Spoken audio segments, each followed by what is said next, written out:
La pregunta era muy concreta. ¿Cuál fue la labor del Congreso y de la Cámara de Diputados específicamente sobre esos decretos promulgados en noviembre del año 91? Atenerse a lo que manda la Constitución.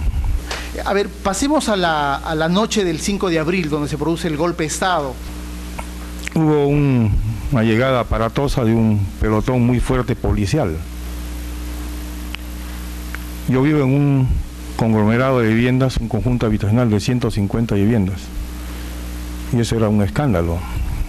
Al inquirir al oficial a qué venían, él me dijo que tenía una disposición de arriba, lo usual en todos los militares, para darme seguridad, toda vez que inteligencia había detectado que se podía atentar contra mi vida. ¿Usted contaba con seguridad policial, dado su condición de congresista? Había dos que se turnaban, dos jóvenes de la Policía Nacional, ¿no? Pero en aquel momento solamente existía uno. ¿En qué momento o a qué hora aproximadamente de la noche se produce esta llegada de este destacamento o grupo de efectivos militares? Minutos antes que empiece el mensaje, ¿no?, del hoy acusado. O sea, momentos antes de que la televisión propale el mensaje televisivo. Cuando yo inquirí, obtuve esa respuesta, lo cual para mí me hizo entrar en sospecha. Por eso yo llamé inmediatamente a algunas personalidades, al senador Gustavo Mome, para preguntarle y para decirle qué es lo que estaba ocurriendo. Y me señaló él que lo mismo está ocurriendo en la República. En el periódico de la República. En el periódico de la República, por ejemplo. Llamé a otros más. Digamos, pero cuando empezó el discurso, ese pelotón de policías fue desplazado por un pelotón muy numeroso de marinos. Digamos, señor Barrera, nos ha mencionado que este pelotón de militares llega momentos antes de que se propale el mensaje. De la policía. Sí. Llega momentos antes de que se propale el mensaje de televisión. ¿Cuánto tiempo antes llega a su domicilio este grupo de policías? Unos 5 minutos o algo más. 5 minutos. Sí. ¿Usted logra ver el mensaje del ahora acusado Fujimori por la televisión? Sí. Digamos, luego que inicia el mensaje, a propalarse el mensaje por la televisión, ¿qué tiempo después llegan los efectivos de la Marina a su domicilio? A medio mensaje. ¿El marino que estaba a cargo de este operativo le informó cuál era la razón de su detención? No. Yo le planteé que esto no era ninguna orden judicial. Y le pregunté de qué se me acusaba. ¿Qué le respondió? Y él se referró simplemente que él cumplía órdenes. Él simplemente y me dijo, órdenes. y me mostró este documento, yo cumple órdenes. Y usted entiende, usted es un político, sabe de qué se trata. Ok. Luego, ¿dónde es conducido, señor Barrera? Fui conducido a la Marina, al puerto del Callao. ¿Usted logró observar si habían otras personas detenidas en ese mismo lugar? No, yo fui el primero. ¿Usted fue el primero? Sí. ¿Vio otras personas posteriormente? Luego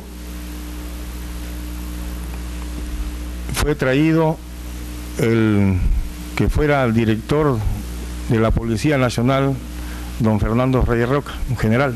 El general de la policía. A quien yo pude identificar por la voz. Habida cuenta que muchas veces, en circunstancias un poco complicadas, nos conocíamos de hacía muchos años. Él fue director de Seguridad del Estado y de Asuntos Sociales, ¿no? En los tiempos del 70 e incluso antes. De tal manera que una cuestión... ¿Identificó al general Reyes Roca? Absolutamente. Una cuestión muy curiosa, quien antes me llevaba, ¿no?, detenido, y estaba detenido conmigo. Ahora estaba detenido junto con usted, sí. Una circunstancia media, un poco curiosa, ciertamente. Luego llegó el expresidente de la Cámara de Diputados, actual congresista Luis Negreiros Criado, a quien también identifiqué por la voz, ¿no? Por ejemplo. Y finalmente, ya después de la medianoche, llegó otro señor, a quien yo había tratado y conocía, que fue director de Seguridad del Estado, el general Luque. Fernando Luque. Fernando Luque, sí, sí. Digo, ¿a cada uno lo colocaron en diferentes ambientes o calabozos o lugares de detención? Sí, estábamos separados completamente. Cada uno estaba aparte. Luego me enteraría de que faltó un quinto pasajero, que estaba reservado un camarote para él. Era para el señor Hugo Otero Lanzarote, hoy embajador en Chile. Sí. Díganos, ya en esta instalación militar o en el buque de la Armada Peruana, ¿tiene algún contacto con algún oficial de la Marina? ¿Ustedes reciben algún informe sobre la razón de su detención? Inquirimos eso al oficial. ¿En qué momento de la detención? ¿Esa misma noche? No, al día siguiente. Estamos hablando ya la mañana del día 6. Sí, la mañana del día 6. Okay. Y señalamos y le planteamos de un momento en que estuvimos en cubierta, ¿no? Y cuál era nuestra situación, y él nos dijo que era una situación de depositados. Esa palabra depositados me era muy común, porque a través de ellas hemos estado detenidos arbitrariamente muchas veces y el término era depositado. Es depositado en un ambiente de los Cibeles y ahí se encuentra con otros, sí. ¿También dirigentes políticos? Sí, estaba el hoy primer ministro, presidente del Consejo de Ministros. El señor del Don Castillo. Jorge del Castillo, sí. Okay. Estaba el señor Agustín Mantilla. Estaba una señora, la Rauri creo, no recuerdo. Y otros más. ¿Son depositados en un solo ambiente todos juntos? Sí, en una sola oficina. Estuvimos largas horas ahí, antes de la medianoche hasta la madrugada. La madrugada del día domingo siguiente al golpe. Sí, sí. Okay. Y finalmente se nos dejó en la calle. De pronto nos dijeron, ya pueden retirarse. ¿Quién les informa de esa decisión? Un oficial del cuartel Los Cibeles del RIMAC, ¿no? Ya. Lo que estoy tratando de analizar es la orden para su libertad.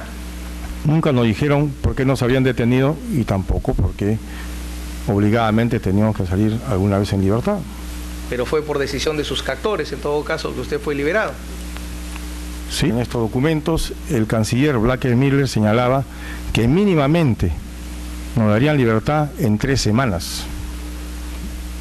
Anunciaba el canciller que les iban a dar libertad. Podría darnos libertad en 3 semanas. Por favor, cuando usted ha referido a que el canciller Blacker Miller indicó que dentro de 3 semanas probablemente serían liberados, ¿cómo se enteró usted de esa expresión del entonces canciller? No, le he leído después. El señor Blacker Miller incluso dijo que el señor Alan García, actual presidente de la República, se había escondido porque tenía miedo a la justicia, ¿no? Entonces, que en 3 semanas serían liberados fue una declaración pública del entonces ministro de Relaciones Exteriores. Públicas, que las he leído y seguramente usted las ha leído en los medios de aquel tiempo, ¿no? Tengo oportunidad de leerlas. Durante mi cautiverio no tuvimos comunicación de nada ni con nadie. Esas declaraciones, refiere usted que usted se enteró después de salir de su cautiverio. Como toda la población y seguramente también el hoy encausado, ¿no? Pero deduzco que esas declaraciones se han hecho mientras que ustedes estaban detenidos. No tendría sentido hacerlas cuando usted ya estaba libre. Su deducción es lógica, ¿no? Gracias. Usted ha tenido, y evidentemente usted tiene una gran experiencia reconocida y admirada, por cierto, en los temas políticos, usted ha referido que varias veces ha sido víctima de esta figura, entre comillas, que también coincido que es la figura del depósito, que a usted, los policías, las fuerzas del orden, le decía, usted está depositado, entre comillas. Morales Bermúdez, que me dé casi 2 años